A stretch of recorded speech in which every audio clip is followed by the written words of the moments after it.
Lebih lengkap kita ulas hasil persidangan yang sudah berlangsung 4 kali sidang dari kasus kematian Prada Luki. Kita bahas bersama mantan Kabais TNI Soleman Ponto. Pak Soleman, selamat malam. Ya, selamat malam.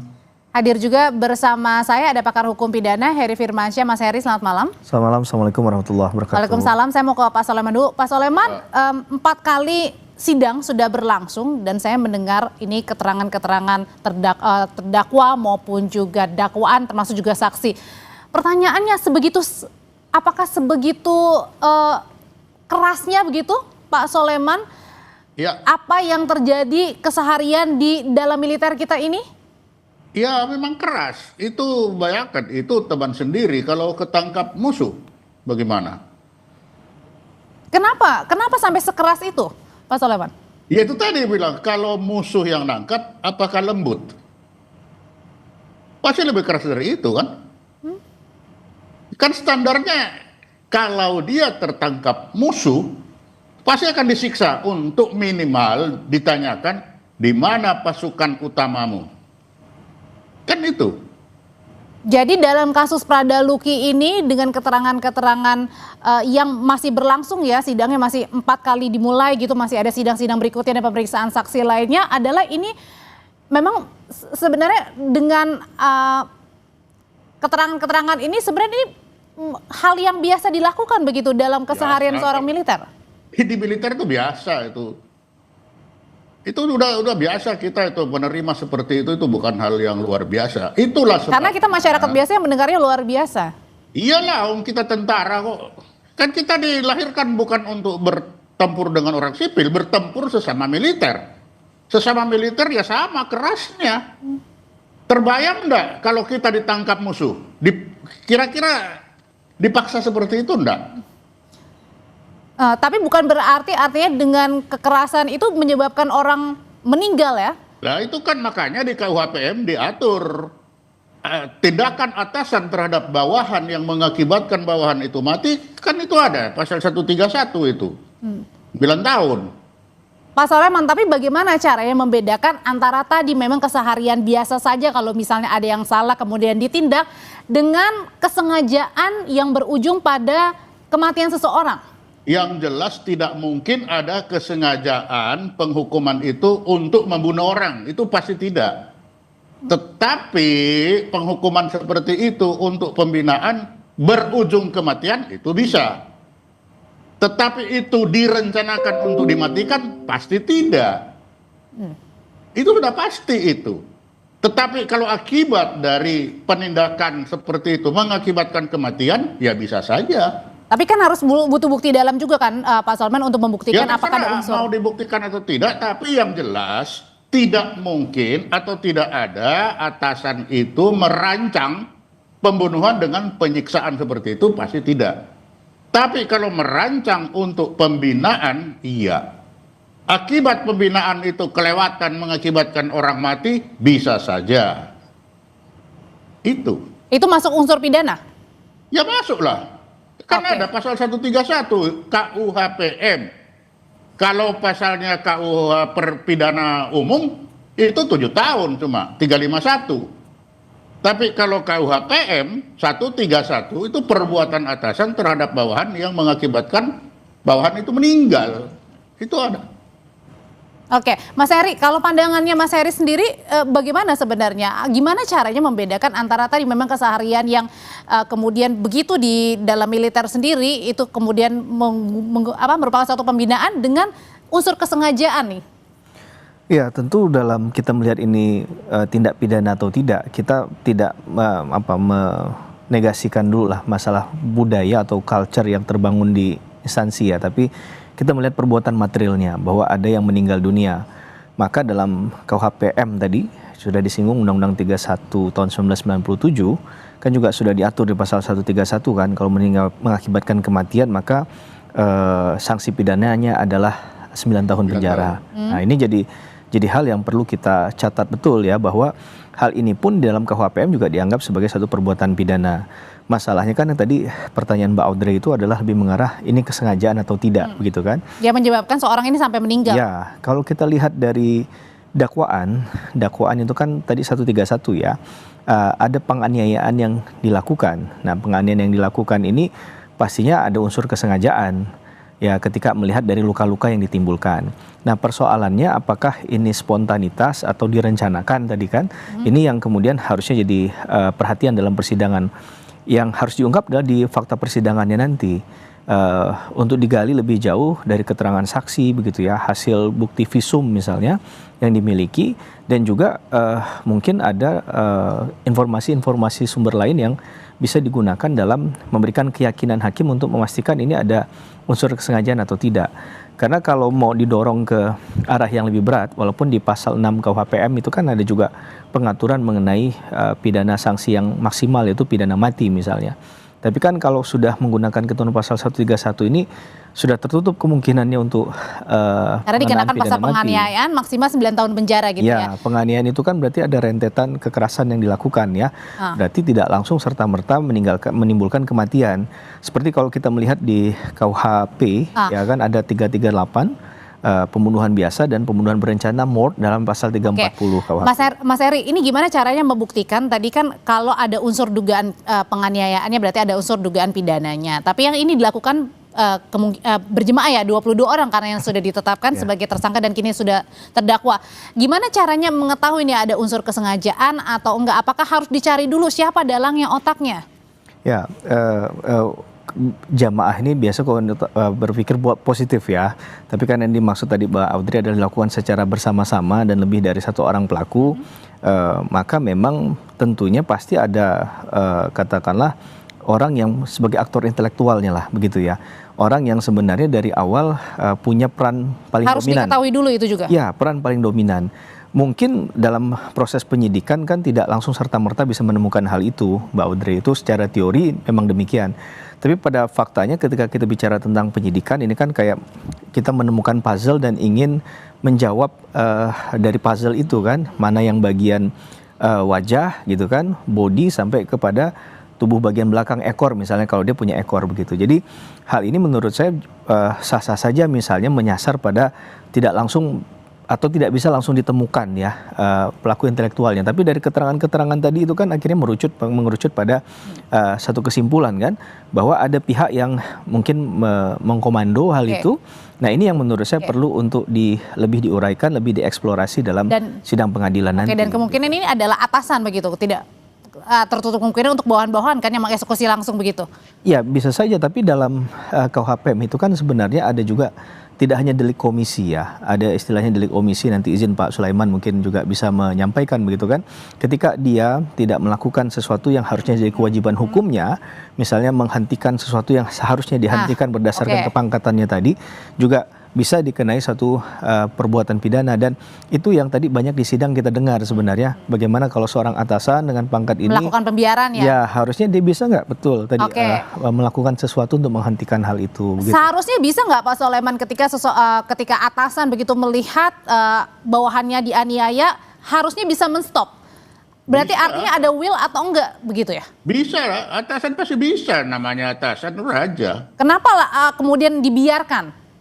Nah itu dia, apakah dia membiarkan atau dia punya standar sendiri untuk pembinaan itu sampai di mana? Ada kalanya kita atasan itu kita biarin, coba berapa sih?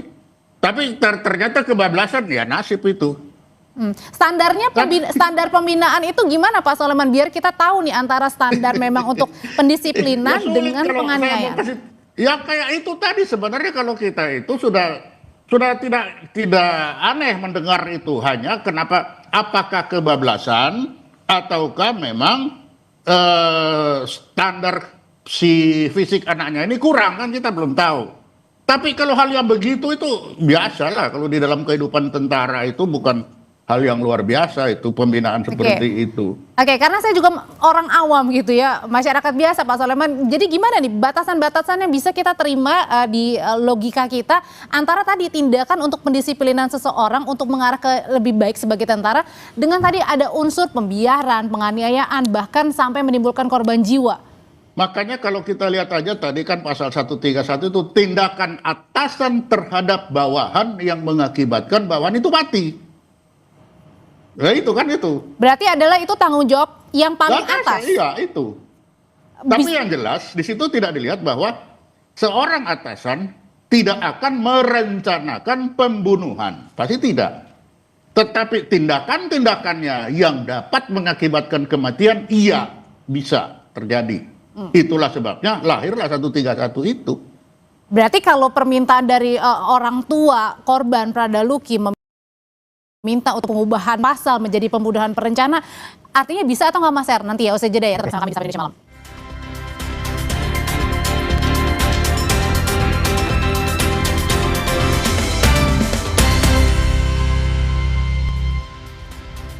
Melanjutkan pertanyaan saya sebelumnya Mas Heri, berarti kalau dari permintaan orang tua adalah mengubah untuk pasal pembunuhan berencana, ini artinya tidak dapat terrealisasi, berhenti pada penganiayaan bersama-sama ini? Ya, begini, bahwa melihat hukum acara yang berlaku dalam pidana militer kan juga sedikit tidaknya pasti juga mengacu pada ketentuan KUHP ya, Undang-Undang 8 1981.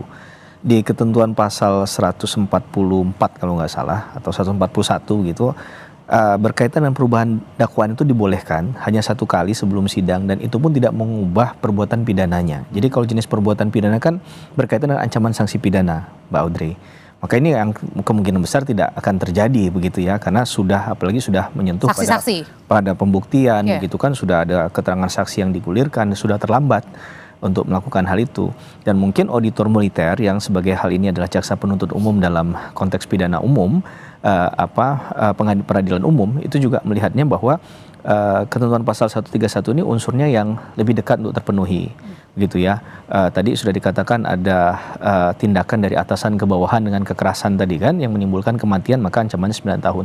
Tapi yang menarik di situ ada kata yang dalam dinas. Nah, sebenarnya ini yang juga kalau saya tidak salah mencermati ya dalam persidangan yang berlangsung itu tempus dan lokus itu selalu dikejar oleh auditor militernya terhadap saksi-saksi yang dihadirkan. Anda mendengar, melihat suara kekerasan itu apa di mana dan jamnya mungkin dipastikan itu karena tadi kalau 131 itu kan memang ini dalam konteks dinas kan. Oh, okay. Nah, maka itu pun juga maka penting. Tadi dibilang Pak Soleman bilang karena itu adalah bentuk untuk pendisiplinan. Iya, karena itu mungkin akan membuktikan hal tersebut.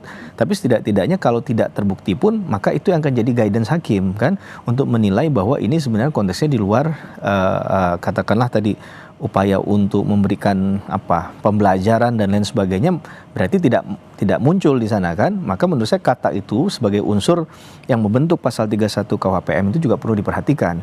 Sehingga kalau kita perhatikan tadi narasi dari pertanyaan dari auditor militer banyak mengarah ke sana kepada keterangan saksi begitu, dan juga hakim yang menilai tadi dalam pengadilan militer saat ini juga sepaham dengan apa yang dilakukan oleh auditor militer sebagai jaksa penuntut umum dalam kasus ini. Pak Soleman, kalau gitu gimana caranya memberikan keadilan dari orang tua Pradaluki ini? Kan pasti menitipkan anaknya untuk berada di militer, untuk pasti harapan-harapan yang baik ya, tetapi kemudian tidak menyangka bahwa anaknya juga meninggal tewas nih di tangan-tangan seniornya. Begini, saya mendaftar tentara dulu, itu anak yang sulung itu dilarang masuk tentara dulu. Karena apa? Karena sudah tahu masuk tentara itu tekan mati. Lah sekarang aja kita menganggap masuk tentara itu enak-enak. Tapi kan kalau mati di dalam pada saat dinas kan juga tanda tanya Pak Soleman, bukannya karena tidak selalu mati di dalam latihan, mati dalam hal seperti ini tuh juga bisa terjadi. Tentara itu keras, maka jangan dianggap masuk tentara itu enak. Oke. Jangan terlalu wah, masuk tentara aja. Makanya aturan dulu anak yang sulung tidak boleh masuk. Anak tunggal tidak boleh masuk. Sekarang dibuka bebas. Pak Soleman. Anak tunggal boleh, anak sulung boleh. Kenapa?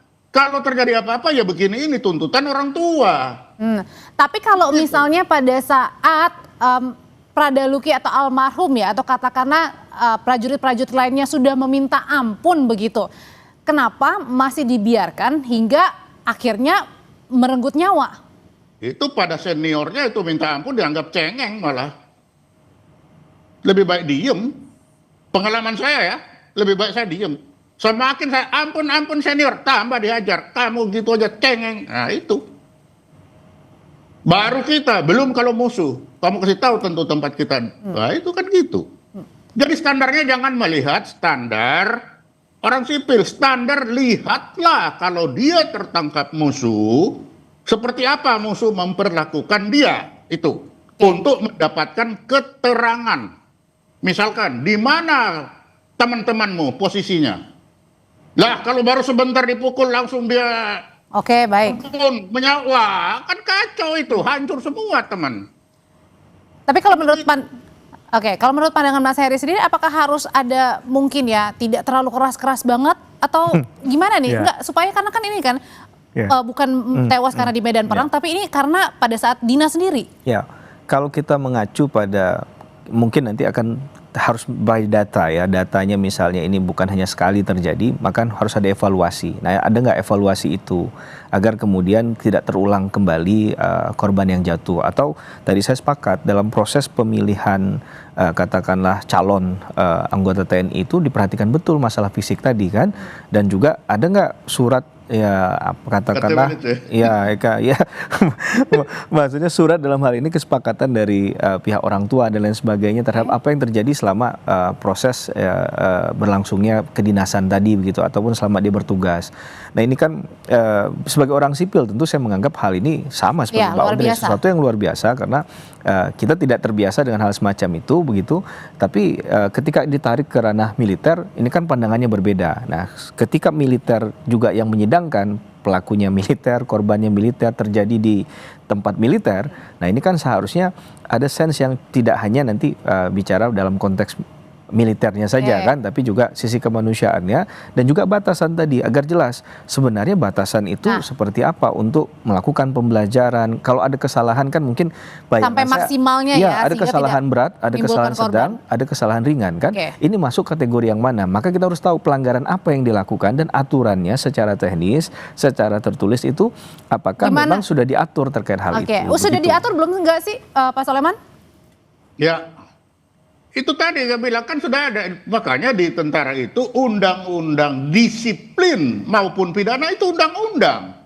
Kalau pelanggaran misalnya kategori berat, sedang, ringan sampai ke berapa kali, berapa hari misalnya? Ya itu sangat tergantung komandannya, tergantung saya, Ankum. Kalau kamu gitu aja udah nangis, tampilin lagi. Berarti kalau dalam kasus ini ada 22 orang yang atau 22 anggota TNI aktif yang sudah ditetapkan sebagai tersangka dan sekarang terdakwa, yang paling bertanggung jawab ini adalah senior atau yang paling atas?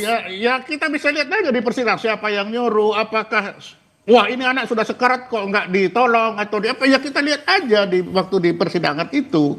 Kan kita tidak bisa dari luar melihat seperti itu, nggak bisa. Tapi kalau ada seperti itu, kalau tanya ke saya, bagi saya ya biasa, memang kita pernah merasakan seperti itu. Belum disetrum lagi, belum di apa. Oke, tapi Pak Soleman ini kemudian terungkap nggak dalam sidang? Karena kan ini ada anak buahnya juga, artinya pangkatnya yang lebih di bawah daripada seniornya. Apakah berani? Tadi kan sudah dibilang, perbuatan atasan terhadap bawahan dalam masa dinas. Nah masa dinas di tentara akan bilang dinas 24 jam dinas itu kalau mau diambil, betul itu tadi ada dalam masa dinas. Dan dinas apa? 24 jam dia dinas. Nah jadi sangat di tentara itu ya begitu itu. Makanya jangan enak-enak kalau masuk tentara harapannya ketinggian, jangan. Segala macam situasi bisa terjadi seperti ini. Kita aja yang merubah aturan, coba lihat. Meskipun juga tidak dibenarkan ya Pak, ketika ada korban jiwa juga nih. Ya memang tidak dibenarkan, makanya aturan itu ada. Aturan itu kan ada karena ada kecelakaan itu. Tapi coba baca 131, perbuatan atasan terhadap bawahan dalam dinas mengakibatkan orang itu mati. Coba lihat itu. Artinya ada perbuatan atasan yang dapat membuat orang itu mati. Tapi yang jelas seorang atasan tidak akan merencanakan membuat anak buahnya mati. Tidak mungkin ada. Tapi kalau dia keras terhadap anak buah yang tiba-tiba mati, ya itu sangat mungkin jadi. Itu bisa dibuktikan nggak Mas Her? Nanti dalam persidangan ini yang sedang berjalan antara tadi unsur kesengajaan, pembiaran, perencanaan dengan yang tadi tidak akan membiarkan seseorang itu sampai meninggal. Iya, sangat mungkin melihatnya kan rangkaian perbuatan yang dilakukan ya. Berapa lama penyiksaan itu dilakukan misalnya demikian. Apakah cuma 1 jam atau melebihi 1 jam dan seterusnya gitu. Kemudian apakah cuma 1 orang, kemudian ada berduyun-duyun lagi kelompok lain yang juga melakukan aksi kekerasan lanjutan.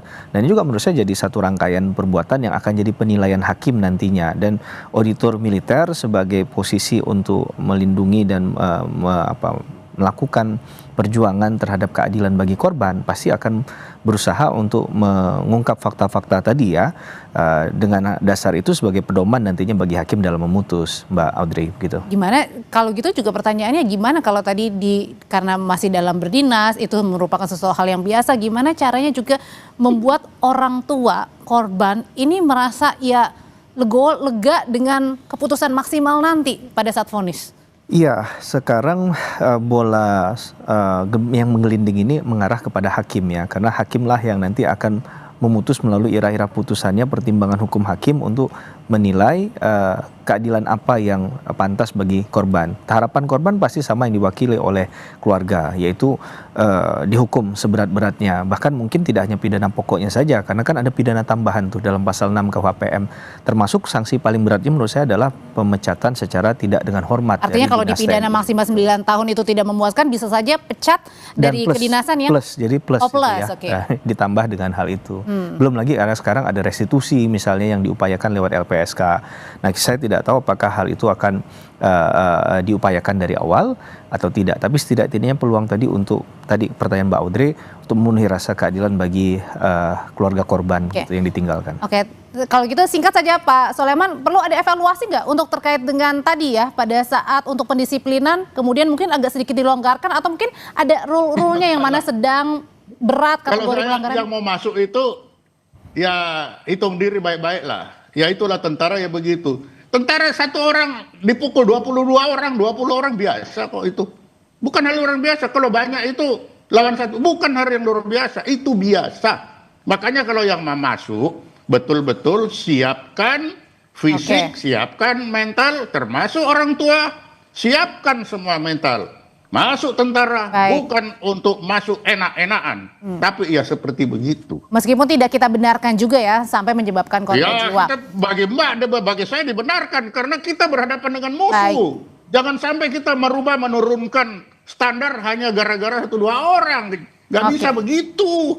Baik, sudah kita tangkap pesannya. Terima kasih Pak Soleman, Mas Heri, terima kasih. Selamat malam. Sama-sama.